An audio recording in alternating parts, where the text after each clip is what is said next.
So yun, no? So kamusta po mga ka-Streetwise? Ako po si Takeru Miyamoto at welcome po sa aking munting channel. So alam nyo ba, na-interview kahapon sa SMNI itong si dating Pangulong Mau Diggs. Kasama nga itong si Pastor Apollo Kibuloy. Pero eventually, nag-delete po sila ng video. Nag-delete sila ng video. Kung mapapansin nyo nga po, no, doon po sa interview nga kahapon ni Duterte, yung mismong live stream po ay edited na at yung iba po ay deleted na. Kasi nga po, umamin si Duterte na pumapatay siya ng tao gamit po yung confidential funds. So ito mga kababayan, no, para makuha po natin yung narrative, tingnan natin to, no? So ito po yung mismong channel po ng SMNI na gikan para sa masa. So kung mapapansin nyo nga po dito, yung mga video po na yan ay puro edited na. Yung mismong live stream po ay wala na po sa YouTube at saka sa Facebook. Kasi po, nadulas po si dating Pangulong Duterte na ginagamit niya nga yung confidential fund para pumatay ng tao. Kasi nga po, ang implikasyon kasi nito, alam naman po natin na itong si Mau Diggs ay may kaso po sa ICC.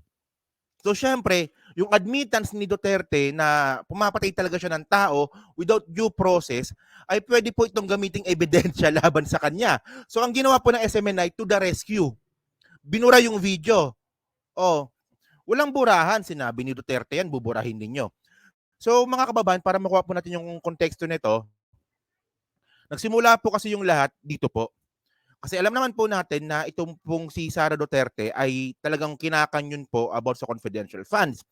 And then ang nakakatawa kasi dito, 'di ba, yung sumasagot kasi yung mga DD sheet, yung mga DDEBs, sila yung sumasagot at gumagawa pa ng ibang issue about dun sa extraordinary funds nga po ni Martin Romualdez at saka ni Mig Zubiri. Pero ang pinakamalupit kasi dito, to the rescue si Tatay. To the rescue si Tatay Mau Diggs. So ganun, parang bata, kapag hindi masagot, tatawagan yung tatay para to the rescue. Pero in the first place, alam naman po natin na hindi po talaga magkasundo itong mag-ama na to. So ganun, kung kailan mo kailangan yung tatay mo, saka ka lalapit. O, lumapit ka na nga, sumabit pa yung tatay mo dito. So ito, no, actually mga kababayan, meron po akong copy po ng video ng admittance. Meron po akong copy, papakita ko po sa inyo. So mga ka-Streetwise, ito, no, actually kasi, paano ko nalaman na binura? Kasi kaninang madaling, siguro mga 4:00 ng madaling araw to, shinare ko ito kay Al. Sabi ko kay Al, kaninang mga 4:00 no, or mga 4:00, ang sabi ko, umamin si Duterte na nagpapatay siya ng tao gamit ang CIF, yung confidential fund. Hindi ko pa makita yung timestamp, may nag-message lang sa akin. Pero eventually, nakakuha po ako ng copy. So yung copy po na yan ay galing po sa SMNI. Pero ang nangyari, pagkagising ko kaninang umaga, mga 7:00, ayan na yung link na binigay ko kay Al. Ano na? Attachment unavailable. So ibig sabihin nito, naka-private or naka-delete. Deleted na. Okay. So ito bali yang si Al na yan, ano yan, vlogger din po yan. Kaibigan po natin yan si Al, no? Ito po yung channel niya. So mga kababayan, kanina, minessage ko agad si Al. Sabi ko, Al, nakakuha ka ba ng copy? Kasi wala na yung video, deleted na. So yun po, buti na lang po kaninang madaling araw, nakakuha po ng kopya si Al. So ngayon, panoorin po ngayon natin yung mismong admittance ni Duterte na ginamit niya po yung confidential funds sa Davao para magpapatay ng tao. At ito po ay binura ng SMNI. Okay, panoorin natin to Mga komunista dyan sa Congress, yung mga left, how did you spend the money on this? Do not make yourselves an exception. Ako, Presidente, open. You go back in time, buksan mo lahat. Mayor, ako, taga Davao, kilala mo ninyo ako. Gaganito makaganda ang Davao kung niwaldas ko yung discretionary fund ko, intelligence. Gaganito kaya, you know the history of Davao. Nandiyan si Pastor. Kayo lahat, you're a living witness. Now maganda ang Davao. How did it came about? How did it flourish? Kinain ko yung intelligence fund. Ang intelligence fund, binili ko, pinapatay ko lahat. Kaya ganun ang Davao. Yung mga kasama ninyo, pinatigok ko talaga. Yun ang totoo. Gusto ninyong malaman? Yun pala yung totoo eh. Ginamit niya yung intelligence fund para magpapatay ng tao. So syempre, nalaman po ng SMNI na teka lang no, parang fuck up ata yung ginawa ni dating Pangulong Duterte. So, i-delete natin yung video. Well, sorry. Andito may copy, nakakuha ako ng copy. So maraming salamat sa iyo Al no kasi madaling araw kanina inaantok talaga ako. So buti na lang na screen record niya ni Ali Buga. So ayan. Oh, so ngayon, ano bang intention ko? Ano bang intention ko kung bakit ko nilabas ito? Kasi mga ka-streetwise no, ito po yung sinabi ng dating Pangulong Duterte. Inamin niya mismo kasi hindi niya naman sasabihin yan nang hindi siya nag-iisip. O, di ba? Pinag-isipan niya yan bago niya sabihin yan. Pero ang nakakatawa kasi dito sa SMNI, bakit niyo binura? Bakit niyo binura yung video na admittance ni Duterte na pumatay talaga siya ng tao gamit yung intelligence fund? Kasi nga mga kababayan, ito kasi sobrang fuck up kasi talaga nito. Kasi alam naman po natin na ito balita ito nung 2017. So ang sabi dito no, mass murder complaint filed against Philippines President Duterte at ICC. Yan. Okay? Filipino lawyer Jude Sabio launches action over terrifying, gruesome, and disastrous drug war that has left more than 7,000 people dead. 7,000 pa lang nun, pero ang alam ko 12,000 eh. Okay? So, at least you get the point kasi matagal ng balita ito. Na meron pong kasing kaso si dating Pangulong Duterte at ngayon po talaga ay posible pang lumabas yung arrest warrant niya sa ICC.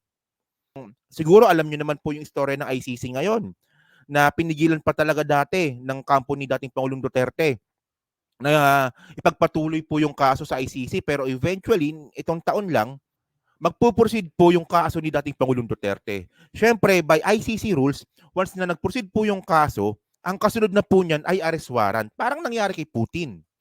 So naisip po ng SMNI na teka lang tanggalin natin itong sinabi ni dating Pangulong Maudigs kasi sasabit siya sa ICC. Kasi admittance ito na pumapatay talaga siya ng tao gamit ang pondo ng taong bayan without due process. At saka lahat po yan, no, sinumbat niya lahat yan. Kaya daw naging maayos po yung Davao City because of nagpapatay siya ng mga masasamang tao sa Davao. Pero in reality, kaya po gumanda ang ekonomiya ng Davao City dahil po sa Chinese. Dahil po sa China. Siyempre ba naman no, apat na sister city ba naman yung Kakuntsaba ninyo? Ewan ko lang kung di pa kayo umunlad niyan, 'di ba? Pero syempre lahat po 'yan ay may consequences, 'di ba? So ito na nga. So mga kababayan, ang nakakatawa pa kasi dito, ito pa. So kung maalala niyo po mga ka-streetwise no, hindi po talaga makasagot itong si Sara Mau, si Vice President Sara Duterte sa mga bato sa kanya ng Makabayan Black. So nagbigay na po tayo ng advice kay Sara Duterte na bakit hindi mo tumbukin yung Makabayan Black na dyan mo talaga ginagamit yung confidential funds.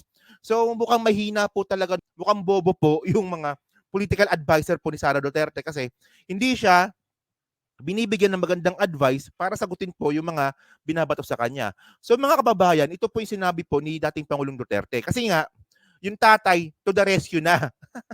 Tinuturuan na yung anak. So ito no, pakinggan natin to no. Sabi ko sa kanya, magprangka ka na lang. Itong intelligence fund na ito, gagamitin ko para sa utak ng Pilipino kasi ito ang target ko. Kayong mga komunista nandyan sa Congress. Pati kayo mga komunista dyan. Prangkahin mo na yan si Franz. Pati lahat dyan. Sa mga kaibigan ko lahat eh. Di ba? Ito po yung, kasi sobrang basic lang ng mga kababayan eh. Bakit hindi kasi naisip ni Sara Duterte na ito yung isagot niya sa Makabayan Black? E di sana nakuha ni Sara Duterte yung naratibo po ng confidential funds. Ulitin ko lang mga kababayan, wala po tayong problema na magkaroon po ng confidential fund si Sara Duterte. Walang problema yan. Yun nga lang po kasi, bakit hindi niya kasi masagot? O ito, nag-advise na yung tatay. Actually mga kababayan, nung October 2, meron po akong live stream. Almost the same lang din po yung ina-advise po natin kay Sara Duterte na sagot. So para makuha po natin yung narrative ko dito, panoorin po natin yung sarili ko noong October 2. Medyo awkward lang to, no? Sige, panoorin natin. mga kababayan, no, total, confidential fund lang din naman pala yung pinag-uusapan natin dito. Kung ako kay Sara Duterte, yung sagot ko dito, di ba? Kunwari ako si Sara Duterte, no? Tapos tinanong ako ni Raul Manuel, saan mo ginamit yung confidential fund? Ang sagot ko lang, no, kung ako lang, no? Ang sagot ko lang dyan, confidential fund nga, hindi nga pwedeng sabihin. Pero kung gusto mong malaman, ginagamit ko yung confidential fund para makuha ko yung connection ng NPA sa inyong Makabayan Black. Pahingi pa ng confidential fund para matumbok ko na yung kinalaman ninyo. Ewan ko lang, di ba? Kung ako si Sara Duterte, ganun yung sasabihin ko eh. O, di ba? Parehas kami ng utak ni Digong. Sobrang ano lang, di ba? So, sobrang basic lang sumagot eh. Ewan ko lang po talaga mga kababayan kung bakit po wala pong nag-advise or bakit hindi po talaga naisip ni Sara Duterte na sabihin yon or isagot yung ganun. Kasi napaka-valid po na reason yon. So siguro Sara, total, hindi ka naman marunong mag-isip, kailangan mo pa ng kakampi, kailangan mo pa ng tulong ng tatay mo.